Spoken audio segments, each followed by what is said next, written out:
Buenas tardes, queridos compañeros del proyecto de Aula Cultura Contable. Nosotros somos Brian Esteban Correa Castañeda Estefanía Céspedes. Y Jaymar Conrado Vergara. y a continuación les contaremos acerca de la evolución del concepto de la contabilidad a través de sus definiciones. Introducción. El objetivo es exponer las principales características que influyeron en la evolución del concepto de contabilidad. Álgebra del derecho versus disciplina científica. Las primeras manifestaciones de nuestra disciplina se atribuyeron a ámbitos próximos a la matemática, en especial a la aritmética comercial. Estas disciplinas estaban al servicio de una todavía atrasada actividad mercantil, que sin duda no necesitaba de herramientas más complejas, solo necesitaba la suma, la resta, la multiplicación y la división. También se le da una vinculación y muchas veces se confunde con la estadística por su utilización de números, procedimientos utilizados para la captación y registro. Fernández Pirla dice que la contabilidad no puede considerarse una rama de la matemática o la estadística, porque la simple utilización del instrumental matemático como medio de expresión no puede definir la naturaleza de una ciencia. También se le da una vinculación judicial. Esta se justifica por el carácter legalista como medio de prueba, con el que se consiguen los registros contables. La relación entre contabilidad y derecho se ve sustentada por el principal representante de la escuela personalista Zerboni, quien considera la contabilidad como la doctrina de las responsabilidades jurídicas que se establecen entre las personas que participan en la administración del patrimonio de las empresas. Por otro lado, es importante decir que la contabilidad está unida desde su nacimiento con la actividad económica. Primero, porque la contabilidad nace en, por y para el comercio, y segundo, por su papel en la función de economía y de impulsora del desarrollo económico. La primera doctrina económica de la contabilidad fue el neocontismo. Ella ve en la contabilidad algo más que un simple mecanismo, un método de observación enunciado en términos puramente formales. Considera que es preciso conocer la realidad para poder gobernar económicamente una determinada entidad a través de las cuentas. Sin embargo, el centro de interés son precisamente las cuentas, no el patrimonio o la realidad económica. Por otro lado, Fabio Vesta, creador de la escuela controlista, plantea una característica de control de la riqueza de un patrimonio de la contabilidad. Él justifica que la contabilidad, desde el punto de vista teórico, estudia y enuncia las leyes del control económico en las haciendas de cualquier clase y deduce las oportunas normas a seguir para que dicho control sea verdaderamente eficaz, convincente y completo. Desde el punto de vista práctico, es la aplicación ordenada de estas normas a las distintas haciendas.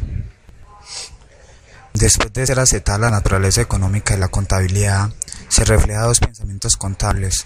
El primero se confía en el estudio de los fenómenos económicos.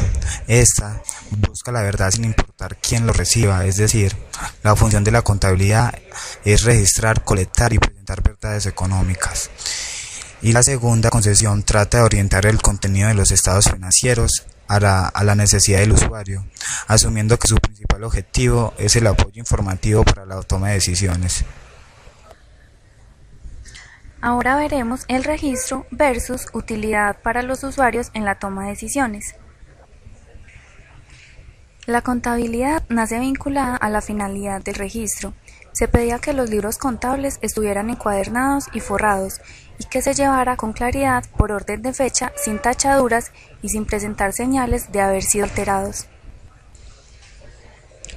Muchas son las definiciones que dan prioridad a la función del registro, pero sin indicar para qué o para quién se registra dicha labor. Al ir evolucionando nuestra disciplina, se amplía este concepto y menciona además la finalidad u objetivo al que se orienta la información financiera. Los registros se convierten en un instrumento para alcanzar determinados fines. La búsqueda y registro de una verdad única, sin importar quién la reciba, cambia por una verdad orientada que pretende proporcionar la mayor utilidad posible en la toma de decisiones. Antes, solo se podía tener acceso a la información financiera un grupo muy limitado, como los acreedores e inversores, y con el paso del tiempo este grupo fue aumentando hasta que pudiera acceder a la información contable accionistas, empleados, asesores, grupos que tienen relación con la entidad como clientes, proveedores, entre otros. estados financieros genéricos o específicos. La tendencia actual busca crear información genérica, es decir, reunir una información más general para poder abarcar los intereses individuales. Administración de un patrimonio versus responsabilidad social. La contabilidad al servicio de la Hacienda busca un orden que deben llevar los contadores de señores y los que tienen cargos de Hacienda. Ayuda al contador para que realice bien su oficio y el señor sea bien servido y su casa gobernada, los criados pagados y los vasallos bien tratados, sin que ni el uno ni el otro haya fraude ni engaño. La teoría del contrato de agencia es llamada también mayordomía. Es la práctica que asume el gerente sobre el control de los recursos del inversor y adquiere la responsabilidad de actuar en defensa de los mejores intereses. Una de las principales definiciones que ha inspirado el contrato de agencia es la de los estados financieros. El principal propósito de los estados financieros es presentar información a los propietarios mostrando cómo han utilizado sus fondos y los beneficios derivados de tal utilización. A continuación veremos la comparación entre arte y técnica versus disciplina científica formalizada. El comercio, la aritmética, algún elemento jurídico y en especial el registro y con él la caligrafía ocasionaron que los autores de las épocas pasadas calificaran la contabilidad como el arte de la buena teneduría, entendiendo este término como el conjunto de preceptos y reglas necesarios para hacer bien alguna cosa. La caligrafía era el elemento más necesario para el buen hacer, pues con ella se debía de enmarcar los registros con el mayor aseo y limpieza posible. Hay autores que consideran que la contabilidad no puede ser entendida como una ciencia, como es el caso de Quesnos, 1921, quien dice que la contabilidad se ha definido como la ciencia de las cuentas. Esta fórmula, un poco ambiciosa, tiene el inconveniente de implicar una confusión, ya que esta se ha llegado a catalogar también como técnica, arte y ciencia.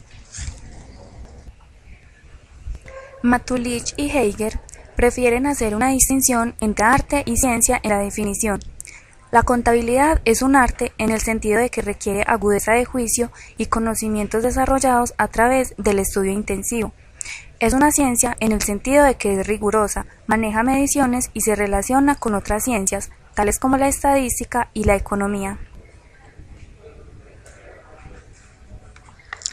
Por otro lado, Canivano denominó programa formalizado al movimiento que tiene la finalidad de reducir las posiciones de la contabilidad a cálculos lógicos o matemáticos para, en virtud de las reglas inferenciales, llegar a unos resultados capaces de ser interpretados más claramente.